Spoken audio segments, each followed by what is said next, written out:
قرآن بھی تو یہ کہہ رہا ہے افلا ينظرون الى الابل كيف خلقت، کیا تم نے آبزرو نہیں کیا ہم نے اونٹ کو کیسا بنایا، پہاڑوں کو کیسی اٹھان دی، آسمان کو کیسا بنایا، زمین کو کیسا بچھونا بنایا۔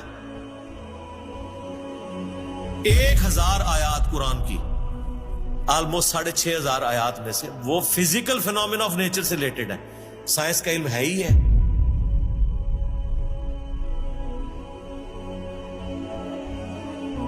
تو یہ دنیا کا علم جو آپ کہہ رہے ہیں یہ دین ہی کا علم ہے، یہ کوئی دنیا کا علم نہیں ہے۔ حضرت آدم علیہ السلام کو قرآن کہتا ہے کہ ہم نے چیزوں کے نام سکھا دیے تھے، یہ تو نہیں کہتا کہ بتا دیے تھے کہ اللہ تعالیٰ کے نام کے 3 دفعہ پڑھنے تو یہ ثواب ہوگا، ہر چیز کا نام سکھا دیا تھا۔ پوٹینشلی وہ ان کے دماغ میں وہ درخت بو دیا گیا تھا جو آج اتنا بڑا ہو چکا ہے کہ انسان نے ایسے جہاز بنا لیے ہیں جو 500 600 مسافروں کو لے کے 8000 کلومیٹر تک بغیر ریفیولنگ کے اڑ سکتے ہیں، اور اڑتے نہیں صرف لینڈ بھی کرتے ہیں۔ یہ سب سے مشکل کام ہے۔ لوگ کہتے ہیں جی میزائل ٹیکنالوجی مشکل ہے، جناب میزائل ٹیکنالوجی تو شاید ہی کوئی نہیں جو یہ بوئنگ کی ٹیکنالوجی ہے، کیونکہ میزائل تو آپ نے چھوڑ رہے ہیں، اس نے پھٹنا ہے، واپس نہیں آپ نے اتارنا، لیکن اسپیس شٹل کو بوئنگ جہاز کو اڑا کے آپ نے اتارنا بھی ہے، بندے بیچ میں بیٹھے ہوئے ہیں، یہ مشکل ٹیکنالوجی ہے۔ تو کر کے دکھایا نا، یہ انسان جب بھی کوئی چیز ڈسکور کرتا ہے نا سب سے پہلے اس کا نام رکھتا ہے۔ تو پوٹینشلی آدم علیہ السلام کو تمام چیزوں کے نام سکھا دیے تھے جو فرشتوں کو بھی نہیں آتے تھے۔ انسان کی فضیلت اسی عقل کی وجہ سے۔ تو یہ کوئی دنیا کا علم نہیں ہے، یہ اللہ تعالی کا فعل ہے۔ یہ کائنات، قرآن اللہ کا کلام ہے اور کائنات اللہ کا فعل ہے، اللہ نے بنائی ہے نا، کریٹر نے۔ اللہ کے فعل کا علم حاصل کرنا یہ دنیا داری کیسے ہو گئی؟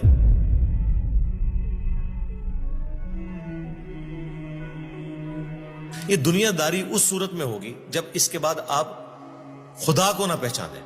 وہ تو سر قرآن پڑھ کے بھی اگر آپ نے خدا کو نہیں پہچانا اور قرآن بیچنے کا ذریعہ اور چندے کمانے کا ذریعہ بنایا تو آپ سے ایک فزکس کا پروفیسر بہتر ہے، کم از کم اس نے خدا کی کتاب کو تو نہیں بیچا۔ تو آج سائنس کی برکت سے میرا خیال ہے خدا کا تعارف جتنا ہمیں ہوا ہے ہمارے اسلاف کو نہیں تھا، اور آج جس بہترین انداز میں ہم کریٹر کا تعارف ایک انسان کے سامنے رکھ سکتے ہیں، آج سے پہلے تصور بھی نہیں تھا کہ ایسا بھی ہو سکتا ہے۔ Structure of D N A, genes کی اسٹرکچر، عقل دنگ رہ جاتی ہے۔ سائنٹسٹ کہتے ہیں کہ ایک چائے کے چمچ میں اتنے جینز آتے ہیں اور ان کے اندر اتنا ڈیٹا کوڈ ہو سکتا ہے جتنی انسانی تاریخ میں آج تک کتابیں دنیا کی لائبریریز میں پڑھی ہوئی ہیں۔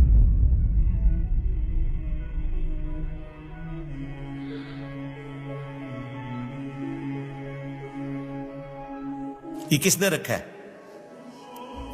ایک بیج کے اندر اتنا ڈیٹا رکھ دیا کہ 6 ارب گنا بڑا درخت بنتا ہے اور سال ہر سال پھل دیتا رہتا ہے، سب کچھ اس بیج میں سے نکلا ہوا ہے۔ دنیا کی کوئی ہارڈ ڈسک اس کو سٹور نہیں کر سکتی۔ آج سے پہلے یہ تفصیلات ہمیں نہیں پتا تھی نا، ایک اجمالاً پتا تھا کہ انڈے میں سے چوزا نکل آتا ہے۔ سرکار یہ وہ ڈیٹیلز جو آپ سائنس ہمیں بتا رہی ہے، آج سے پہلے کسی کو، یعنی ایمبریولوجی کی فیلڈ اور الیکٹرانک مائکروسکوپ جو 1980 میں آ کے آلموسٹ فائنل ہوئی ہے، اس سے پہلے کسی کو پتا تھا کہ ماں کے پیٹ میں بچے کی ڈیولپمنٹ کیسے ہوتی ہے؟ کیا صحابہ کرام نے یہ دیکھا ہوا تھا؟ ان کا تو ایمان بالغیب تھا۔ ہم تو پریشان ہو جاتے ہیں کہ یار لوگ تو کہہ رہے جادو جادو دیکھنا ہے تو یہ دیکھو۔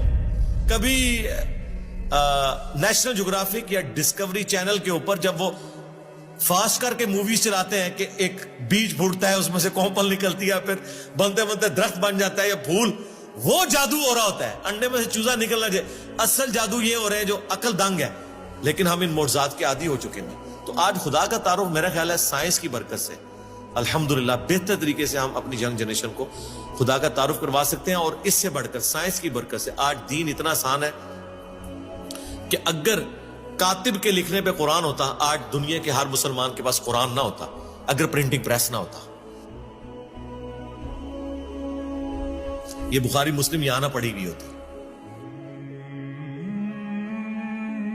اگر موچی جوتیاں بنا رہے ہوتے نا تو آج آدھی دنیا ننگے پاؤں ہوتی جتنی دنیا کی آبادی ہو چکی ہے.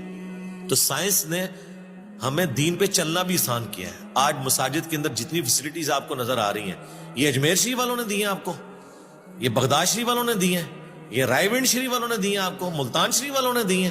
نہیں سرکار, یہ سائنس نے آپ کو دی ہے.